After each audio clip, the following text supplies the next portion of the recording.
Good morning. All right, how are you all doing today? Good? Good. It's great to be here.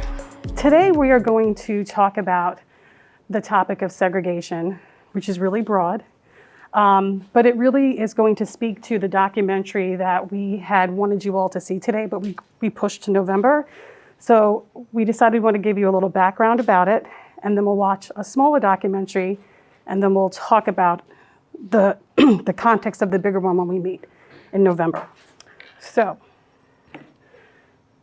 my colleagues, I'll ask you at around 11:25, let me know, because I always love to go in different directions. So I gotta rein myself in. Okay, and now I just need this to work. As I said earlier, we're going to watch a shorter documentary today. The longer one will be viewed later. But I want to start with this quote by James Baldwin, who is the subject of the documentary, I Am Not Your Negro. He is a prophetic American author. How many of you have heard James Baldwin? Wonderful. So I think it's a really poignant quote where he calls us to think about the following. Not everything that is faced can be changed, but nothing can be changed until it is faced. And I think that is really important, particularly in the context that we're in today, as we talk about the ongoing impact of anti-Black racism and our willingness as a society to talk about that and to acknowledge that it exists and that there are historical legacies that continue to still feed it. So I have a couple of questions for you all. I'm going to ask you to take out your phones, and then I'm going to ask these in sequence. And it'll all make sense shortly. But if you could, let this presentation work here. If you could go to Mentimeter and use this code, I'd like you to answer the following question. What do you think people look for when people choose neighborhoods to live in? Schools and racial composition, more school systems, whiteness, privacy, homes with high property value, proximity to grocery stores, schools, hospitals, major cities. You all are good. Okay, good. I did see a couple of questions, comments earlier about demographics and demographic conditions. Would anyone like to explain why that might be significant? Why do the demographics of a neighborhood matter? Yes. There's income, it can tell you about the income of the people in the neighborhood, the median income for a neighborhood, and the household value, and it can tell you about other statistics. I looked up, you can look up neighborhoods by zip code. So I looked up my parents' zip code, and it's predominantly white. Well, it's close, but it's still predominantly white. And the school districts are the schools are pretty good. You can see the home value and all that stuff too. Sorry, that mob shit. That's okay. Good. Anyone want to add to that? Why do we care about income? Why do we care about schools? Someone mentioned whiteness. Why do we care about that? Yes, what's your name? I think in terms of the demographic, I think it's important to take that in consideration because you want to be around a group of people that is most likely similar to who you are, because it can contribute to the sense of comfortability that you have in that particular neighborhood that you live in. Even in terms of schools or things of that nature, Mm-hmm. if it's a school that maybe is catered, maybe it's majority Black or majority minority, and you have a Black kid, you may want them in a school that is in an environment that is more comfortable for them to thrive in. What factors facilitate your ability to choose a neighborhood that you can live in? What factors for you personally would be able to determine the neighborhoods you get into? Yeah, so again, I'm seeing some of the demographics. I'm seeing a lot of people are acknowledging that your income and your socioeconomic status, even sometimes more than your race, is a major factor of whether or not you can get into a neighborhood. You gotta have money to buy a house, right? You have to have money to get into the neighborhoods that are walkable and have good school districts, right? The challenging thing is that today, being able to get into a neighborhood of your dream is not quite an equal opportunity prospect for all people because of race. And so my question before I start my lecture is, how many of you have a background or a knowledge of the history of segregation in the United States? Okay. Okay.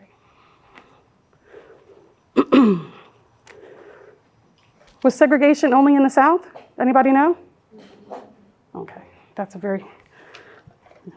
was a good answer. Okay. Here are some questions I want you to sort of keep in the back of your mind as we talk some more. It's, what is segregation? Like, when you think about that, what comes to mind? How is this concept essential to understanding anti-Black racism and racial inequality? What is the legacy of segregation? A lot of people think, a lot of times when I teach, they're like, oh yeah, that was in the 1950s and the 60s and the lunch counter. That was in the past, right? And so I'm gonna always argue to folks that we are living with those legacies every day, whether or not we see them, right? And it does show up every day for us, right? How many know that the University of Maryland did not admit Black folks until the 1950s? Okay, that's a legacy we live with. I'm not gonna necessarily expect you to answer this, maybe until we talk some more in November. So I'll be asking these again soon. Okay, so some definitions of segregation. Keep something, someone apart or separated. It's a system of exclusion to keep whites and Blacks from interacting and sharing communities with each other. It's a system that extended social and economic benefits based on race, and also limited access to those benefits for other groups. And in so doing, it's a system that created a lot of racial inequality. It is also a system that continues to shape how people think about their communities, the neighborhoods they live in, the neighborhoods they want to live in, the values they associate with the neighborhoods that they look at. And so it continues to define how we think about who we are, whether or not we realize it, right? How many of you grew up in the suburbs, right? How much of a factor do you think that might influence, or how much do you think that might influence where you might end up living one day? Do you think it will? Yeah. Well, I mean, for me, like my partner and I, we live in the city. It's their first like stable house, you know. And then for me, like I grew up between the city and the county my whole life because most of my family lives in the city. My mother's from the city, and then I did a lot of travel abroad because my dad's from Canada, so I spent a lot of time in a lot of different places. So even with the neighborhood we live in now, it's like being heavily gentrified, but it's like the particular street we're on is like really safe, but then like there are neighborhoods kind of around that aren't so safe. So yeah, it's an interesting. I'm from Baltimore, so it's an interesting scenario. Yeah. Well, I'm from New York, and I grew up partially in Brooklyn, and then the rest of the time in the suburbs. And so as an adult, I always wanted to make sure that I lived in a major metropolitan area. That's just important to me. And my experience growing up between the cities and the suburbs is what shaped that. So a few facts about segregation. I hope you're not surprised, but maybe you are. We are almost as segregated today as we were 50 years ago. A lot of people think that segregation happens because it's by custom or choice. Kind of like one of your classmates said earlier, some people want to live with people like them. Maybe. But the patterns of segregation that we actually deal with today are a function of policy. And that also informed people's customs and choices. But the US government was actively involved in the early 20th century in promoting a system of segregation through policy.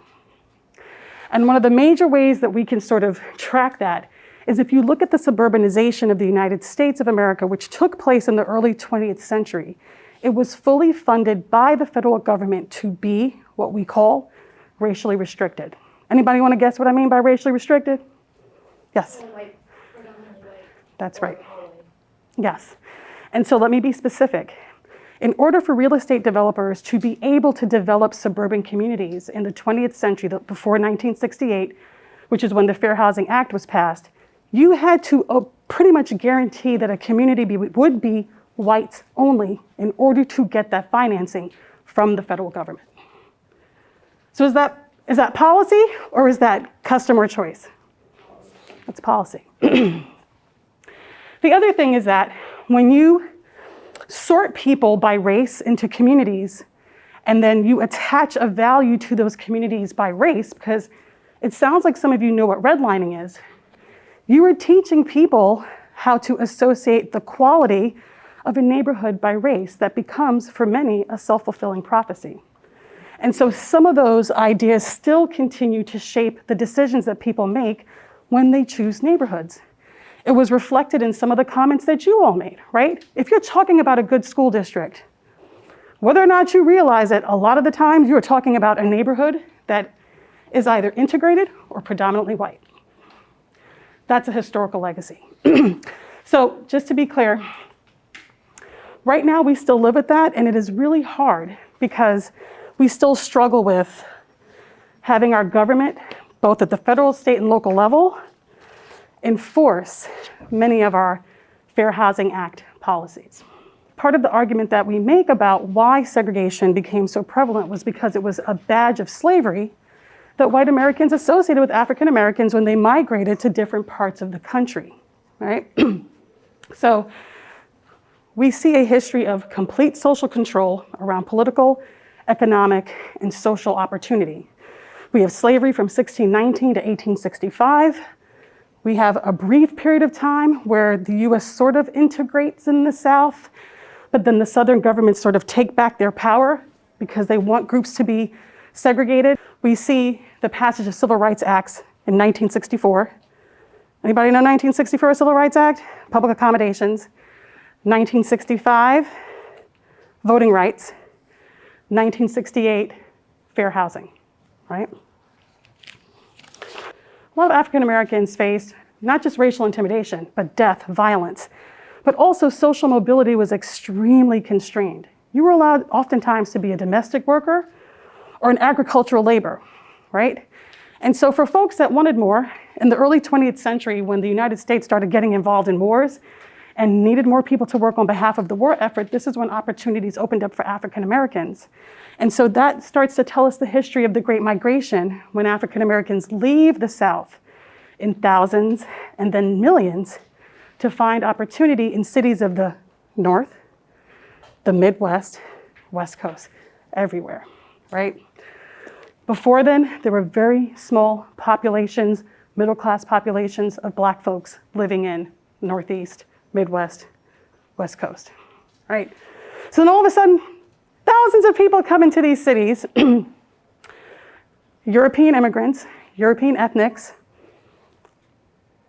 taken aback, are trying to figure out how they can live with them, right? But again, we know that there is a ubiquitous stereotype, right, in the United States about Blackness that shapes the response to African Americans coming to these cities in the early 20th century. So people attempt to pass segregation ordinances. They also, once they moved to the suburbs so that folks could stay in the city, because segregation was also a policy of containment, keeping Black folks in cities and public housing, denying them access to home ownership in the suburbs. Racial covenants are also used. Anybody know what a racial covenant is? Just curious. If you don't, it's okay, because I'm here to teach you. Yes? It's where there were only certain neighborhoods where only whites could live and like Black people couldn't live. That's segregation, but let me tell you how they made it happen. So the racial covenant, for anybody that was purchasing a home, you had to sign as part of your deed that you would never sell or lease to a Black person. That was a legal document, okay? My grandparents, on the deed of their house, when they bought it, it was still on there. So like that's, yeah. I live in Silver Spring, Maryland. My neighborhood is racially restricted. I have to check, but I suspect I have a deed. There are neighbors that I have that have deeds. There are neighborhoods in Prince George's County that have deeds. When I say that segregation was everywhere, it was everywhere, okay? Let me give you a quick example of a racial covenant. Because it became so widespread that this sort of became the template boilerplate language that was used. No race or nationality other than the white race shall use or occupy any building or any lot except that this covenant shall not, okay, let me try that one more time. No race or nationality other than the white race shall use or occupy any building on any lot except that this covenant shall not prevent occupancy by domestic servants of a different race or nationality employed by an owner or tenant. None of the said lands, interests therein, or improvements shall be sold, resold, conveyed, leased, rented, or acquired by any person of Negro blood or to any person of the Semitic race, they're referring to people of Jewish descent, which racial description shall be deemed. And there's a list of them. So these were everywhere in the suburbs. And the other thing I want to point out is they're saying that the only way that a black person could live in a neighborhood is if they were a domestic servant. That's the only time this deed would allow for that, okay? Back to history.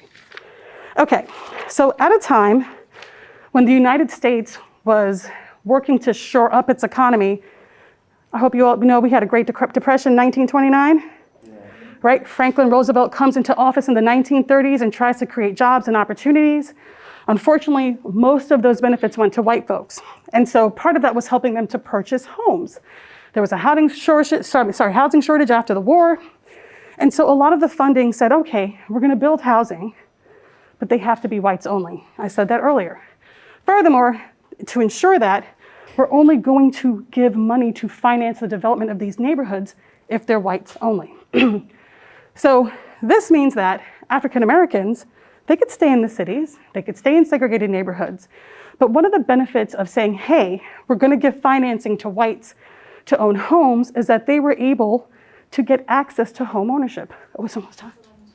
Oh, okay, thank you. Okay, so that means that, does anybody know the benefits of home ownership other than living in a really nice house that you love and you get to decorate for yourself? It generates wealth. It generates wealth. So in case you didn't know, most of us, if you're working class, middle class, one of the primary ways that we can acquire wealth in this country is through home ownership. And that was made very easy for white Americans at the time because they were given loans at a low interest rate to be able to do that. But that same opportunity was simultaneously denied to African Americans, okay? And so the norm saying, hey, we can't have what black folks in these neighborhoods is, we don't want miscegenation, black people bring down the values of neighborhoods. These are all social ideas. These were not necessarily true. But the way that people operated in many ways made them become self-fulfilling. So what the federal government did was it imposed segregation in places where it had not previously been. Okay, I gotta hurry up because I want you guys to see some more. So really quick, just a couple of things. This is an example of a security map, a residential security map. When people talk about redlining, this is what they're referencing. There were residential security maps made of all major metropolitan areas of the United States of America. This is one of Los Angeles. As you can see, the sections that are colored in red are used to identify where black people live. Banks use that information to determine whether or not giving a loan would be a risk or a benefit, the likelihood of someone paying it back, right? And the areas that you see are marked as green are the areas that are predominantly white. The areas that are yellow are areas that are okay. Blue, I might have it a little bit reversed, but they grade them first, second, third, fourth. Let me go really quick. Here's one of Durham, North Carolina, and they sort of describe them too, right? Green is first grade, B is second grade, still good. You know, this is kind of proximate to a Black neighborhood, but I'm sure they have some obstruction there preventing them from accessing each other. 3rd grade, and then 4th grade. This is how the federal government is making decisions about how to allocate loans to folks. So, I'm gonna skip around a little bit because I got a couple of minutes. You guys are getting a little piece of a story. We will talk some more about this in November because I'm gonna fill in more pieces. But I want you all to understand that the choice to geographically separate people by race really made it hard for African Americans to build wealth. It perpetuated the concept, both real and otherwise, of racial ghettos, and also access to social, economic, and political capital.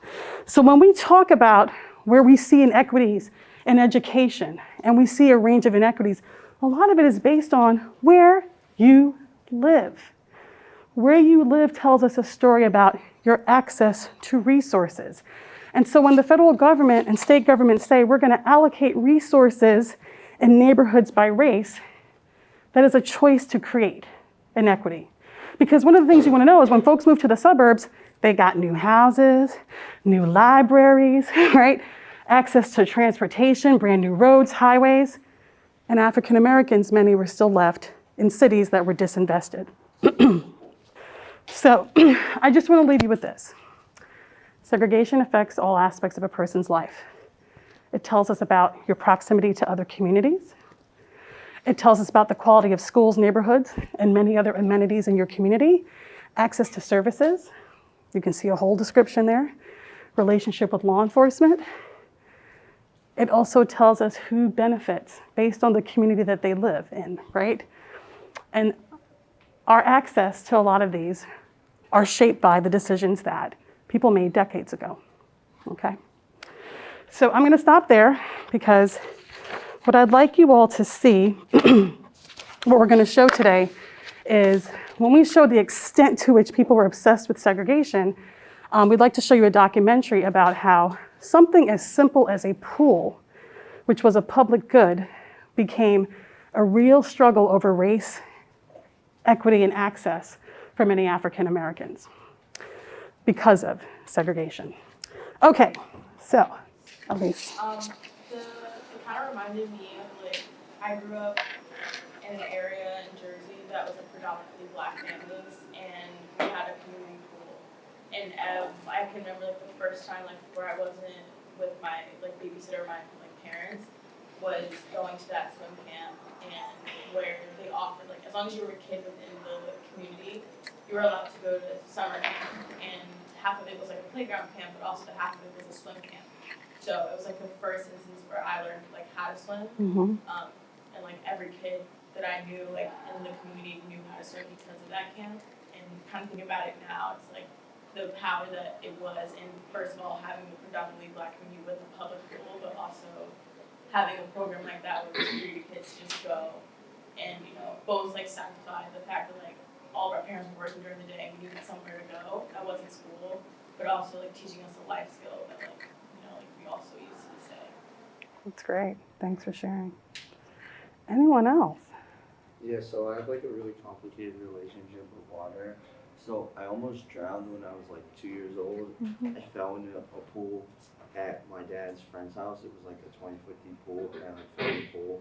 But like luckily my dad pulled me out. And so when I was like 6, my mother, like I was really afraid of water, and my mother like forced me into swimming lessons. So I learned how to swim when I was like 6 to 8, just like they were talking about at the YMCA. Where he was telling you I learned to swim. That's how I learned how to swim too. And then when I was about probably like 9 or 10, they built a community pool in my neighborhood. So I used to go to a pool all the time. Like I'd go with my mom. And then there was a time where like my brother almost drowned. So I like saved my brother because I knew how to swim, And then when I was like 12, I got kicked out of that pool by the lifeguard. It was like a racist, she was just being racist. She like was racially profiling me and a group of my friends who are all African American. She accused us of like vandalizing the bathroom, even though it was already a mess before we went in there. And she called the police on us. And then I had to like go home, I got kicked out of the pool. And so it's always been like this weird relationship with me and water. Like I remember when I was probably 13, I had gone to Myrtle Beach, and my friend, he wanted to join the swim team, so I was just basically forced to swim like that whole trip. And then he didn't even join the swim team, so I was like, man, you made me get in the water like all the time. But as I've gotten older, I've tried to like overcome my fear of water and develop like a healthier relationship with water. So now where I'm at, I think I have like a much better relationship with water than I ever had at any point in my life. But yeah, it's just really interesting how they're talking about like, well, black people don't know how to swim, and like black people have this fear of water. And I was like, why is that? So I had to like think about that within myself in my own life. So it's really interesting. Thanks for sharing. Yes, here. I think it's due to like a lack of having access to lifeguards to supervise the youth. But there was a video going around where some youth were able to actually enter the pool, and no one was watching them, no one had an eye on them, so it was like a safety precaution.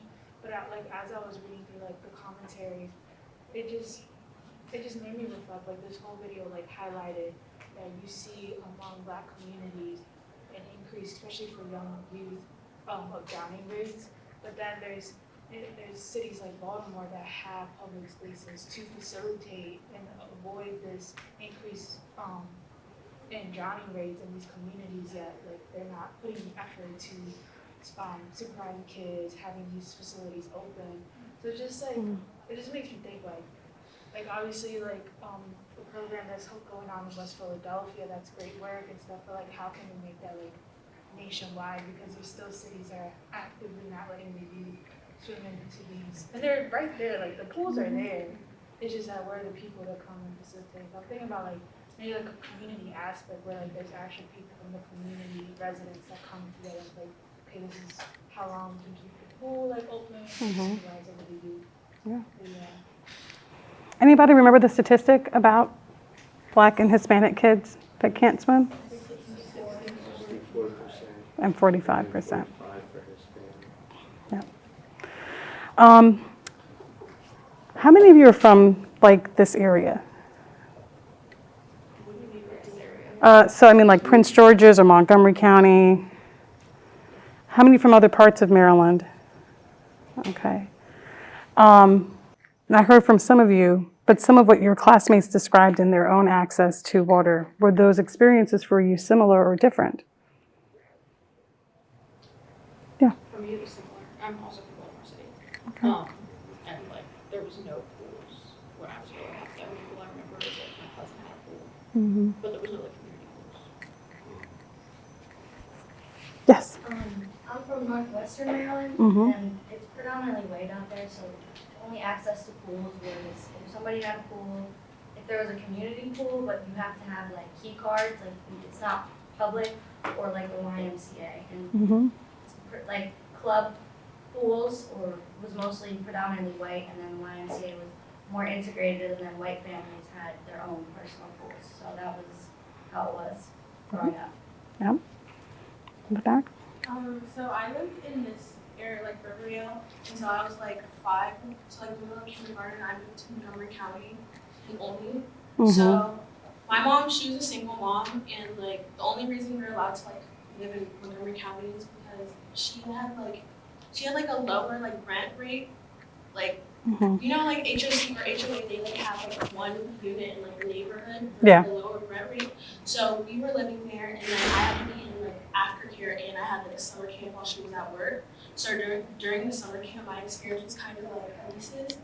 We had like a field trip every day, and like probably once a week we would go to like this big like pool, like it had like 4 pools. Mm-hmm. So like my first year there, I was like scared to get in the water because like I'd probably been in a pool like, we would go to beaches when we went to Jamaica. My family's from Jamaica, so like I would go when I was younger, but we've never like been to a pool. So it took like a lot of like the camp counselors, they had to like stay with me and like walk me in the pool and like all that. So I never really like realized that until like learning about like the history of like pool pools.